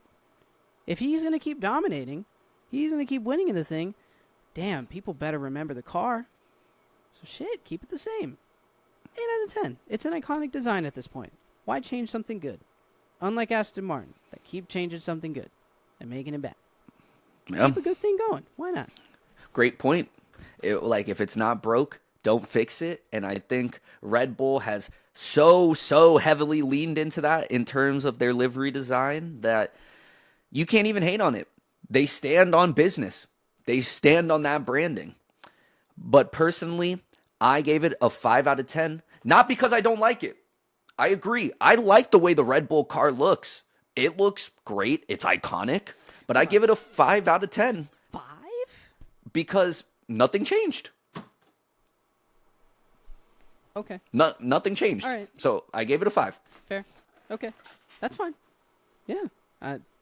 I can understand where you're coming from. I mean, yeah, of course you'd like to see something different from Red Bull once in a while. I mean, they do their location-based liveries here and there. Like they did the one in Vegas that was super cool. Yeah, that one was awesome. Obviously, the one that we talked about that was supposed to be the Japan livery that ended up being the Turkey one. That was obviously super cool. But, if it ain't broke, don't fix it. And sure, Yeah. it might be a 5. If it's it might not be broke, 8. don't fix it. But And damn. while we're on the topic of one-off liveries, let's talk about Alpine's one-off liveries last year. They were so sick. Hot. So sick. Hot. These are hot. Yeah. Now, we're going to talk about the next team, Ferrari. This one was controversial, to say the least, when it was rolled out onto the O2 Arena. Jacob, we were just talking about don't try and fix a good thing, Yeah. If it ain't broke, don't fix it. Why do Ferrari keep trying to break it? They keep trying to change the formula. They tried to do that weird red gradient thing a couple years ago. Mm-hmm. Then last year was all right.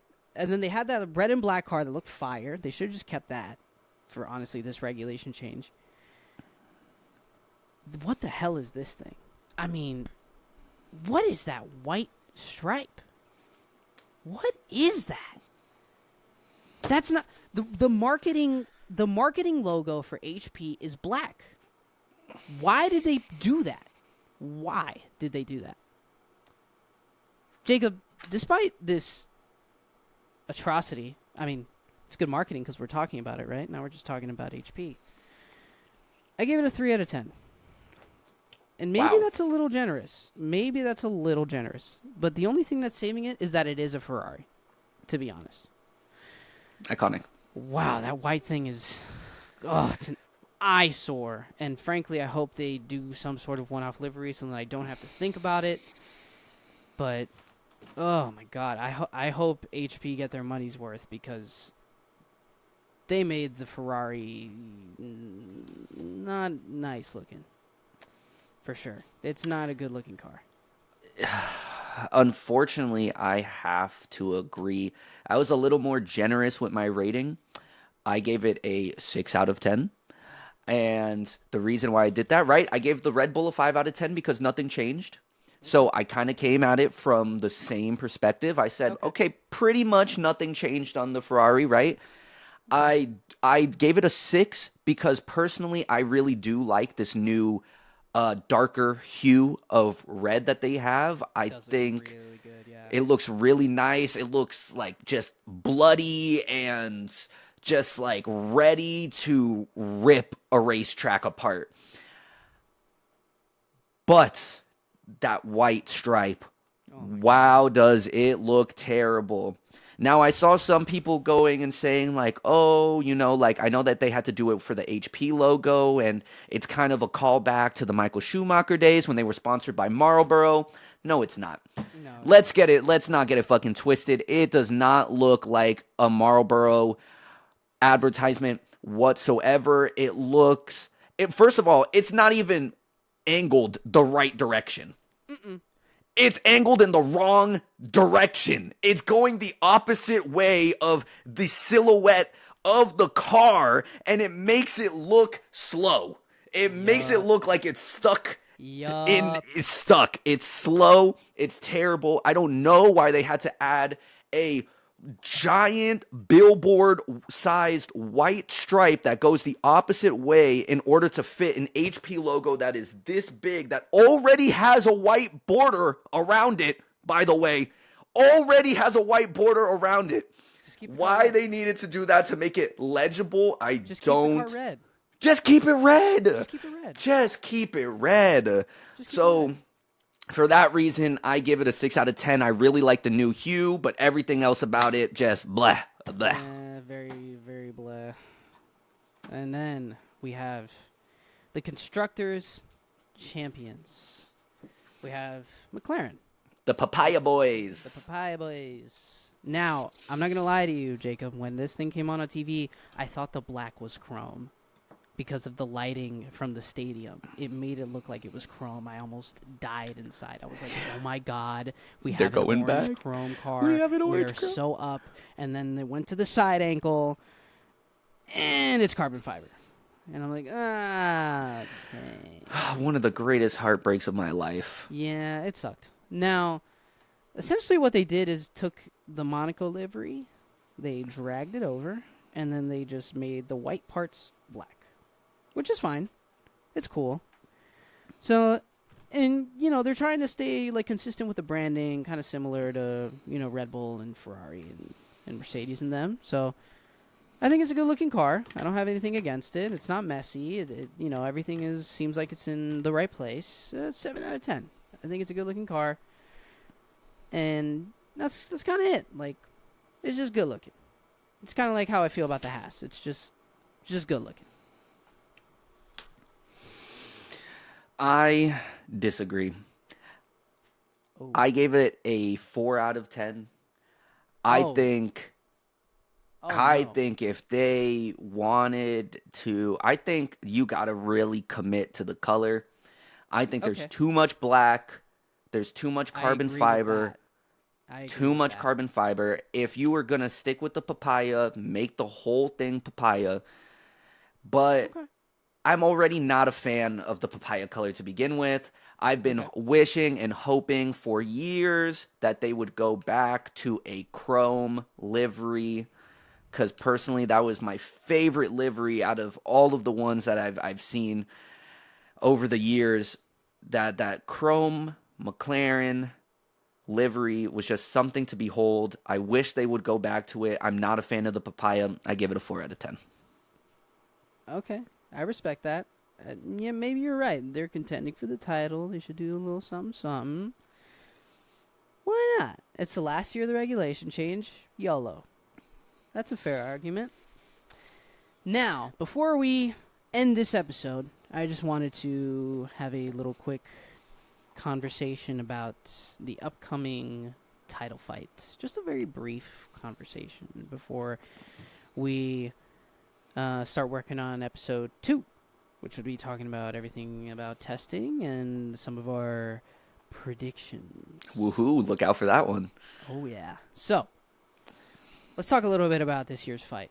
I think, to me, on the business end for F1, the past couple years have been kind of boring. A little bit. We've had the eras of dominance haven't really helped F1 in terms of ratings and getting views and all that stuff. So this year presents some excitement because now, finally, we have some teams that are looking close enough to maybe take it all the way to the end this time around. I think we've kind of talked about the main contenders. We have, obviously, Lando Norris, who's clearly probably in the fastest car. Charles Leclerc, maybe the second or third fastest car. Same with George Russell, and maybe the second or third fastest car. And, of course, the back-to-back-to-back-to-back world champion, Max Verstappen. And really the question this year that's being proposed, and that we've kind of briefly touched on throughout this episode, is can Max do a fifth? Can Max win his fifth in not the fastest car, but arguably not even top 3 this year?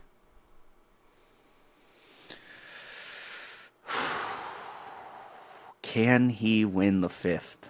All right, let me see. Okay. Let me see. Right? Take your time. Can Max go for 5 in a row? Absolutely yes. For sure. I think he is the caliber of he's the back-to-back-to-back-to-back world champion for a reason. You don't become world champion 4 times in a row being slow. You don't become world champion 4 times in a row just because you have the fastest car. As we've seen, Sergio Perez, he had the same exact car, and he was nowhere to be found. Yep. Do I think that Max can go for 5? Absolutely. And do I think that he will win his 5th this season? Can he go for 5? I don't know. We'll have to see on the next episode what I think about it. But what does the next title season fight mean for F1? I think it is going to be probably the biggest season in Formula One history. Not only is it going to be hopefully a extreme fight between multiple constructors, multiple drivers, also with Formula One being in the American zeitgeist now. Americans know about Formula One now. Like, no matter where you go in the country, there's 3 races here, and Drive to Survive just came out this week, and it's one of the biggest shows that has shot the popularity up of Formula One, especially over here in the United States, up exponentially. I think it's going to be one of the biggest, if not the biggest season in Formula One history, even competing with Max's first championship battle those few years ago, where it just went down to the wire with Lewis Hamilton. The whole world was watching that at that point. Yes. Michael Massey, #1 Max Verstappen fan. There he is. Oh boy. Yes, the infamous 2021 championship. So infamous. Oh, man, what a time. I think this year is definitely going to be the most important season for F1 as a company. This, for sure, if it doesn't really go down to the wire, if Red Bull somehow end up building a car that is just good enough that Max can win the majority, if not at least half of the races, and clearly run away with it and at least be done, before the season's over, it's going to be the same thing, and then we're going to head into the regulation change, just kind of scratching our heads like, well, that felt kind of too easy. But hopefully, based on how things have gone during testing, it looks like it's going to be close.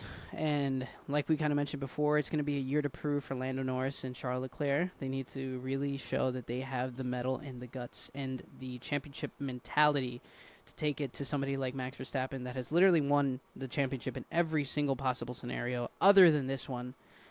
And they have the faster machinery at this point. Will they be able to get a head start in the longest season in F1 history as well?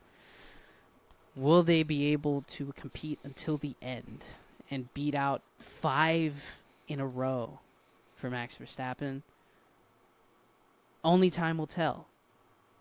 But you will hear from us next time about who we think is going to be world champion. Thank you for watching the first episode of Stars, Straps, and Sectors S3, the S3 podcast with Luca and Jacob. We will see you in episode 2 for our post-testing report and our season predictions. Absolutely. Deuces. Deuces. It was a pleasure, everyone. I hope you enjoyed. Subscribe, like, comment, all the YouTuber things. The whole thing. Follow Luca on Instagram. Follow me on Instagram. We're there. All right. Peace out. See you guys in episode 2.